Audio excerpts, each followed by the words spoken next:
Josh Lawler. I'm a partner at the law firm of Zuber, Lawler, and Duca, where I practice securities and intellectual property law, and I head our firm's new technology group. Today we're going to be talking about having your tokens as shares of stock recorded on a blockchain stock ledger.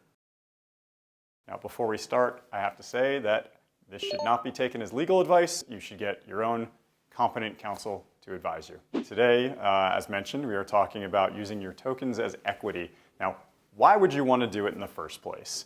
That's the question we've got to answer. There are models and use cases where this becomes very, very helpful.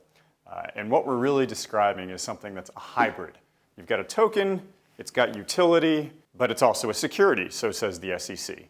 Well, why not go all the way and make that security an actual share of stock and fit squarely into the regulatory scheme and still have it as a utility? Delaware General Corporation Law Section 224 now allows you to keep your share ledger on a blockchain. So there's a few hang-ups that we've got to solve first. For one thing, the state of Delaware requires that you be able to take your stock ledger from electronic to paper, and that you do it within a reasonable amount of time. You've got to be able to have your shareholders' names and addresses and certain other information that Delaware requires. And you also typically have to have the ability to record any transfers of title or liens pursuant to the Delaware Uniform Commercial Code. And that can be hard too. So that's a lot of information that you now have to pack along with every token, and particularly as they fractionalize, you've got to pack them along in fractions, a multitude of these things. Okay. So those are some of the challenges, some of the things that go along with shares that we also might find difficult. For one thing, normally they vote.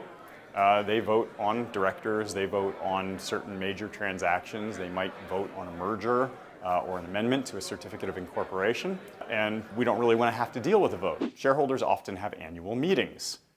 Can you imagine trying to get all of your utility token holders to an annual meeting after you've been trading and using them for a decade? Very, very hard. And also shareholders have rights in mergers and certain other circumstances, liquidations of companies, which also is unusual for a utility token. Well, fortunately, there seem to be ways to deal with most of these problems. To start with, Snap, in its recent IPO about a year ago, led the way for us. They are the first company that has no-vote Delaware common stock. Those shareholders don't get a vote at all. You don't need an annual meeting because there's nothing for them to vote on there anyways. That's the way that works. Now, the rest of this stuff, you can work into your certificate of incorporation. Okay, so now let's get to the bonus here, dividends. I've been speaking with a number of different token issuers, and they have told me that dividends are really hard to do. You can't send fiat currency to a wallet. That's hard. And you're going to have a name and address for everybody on the shareholder ledger anyways, but that's a lot of checks to write. You don't want to do it. You also may have trouble sending more of your tokens out. And the reason for that is these are definitely securities. They're definitely subject to all the rules.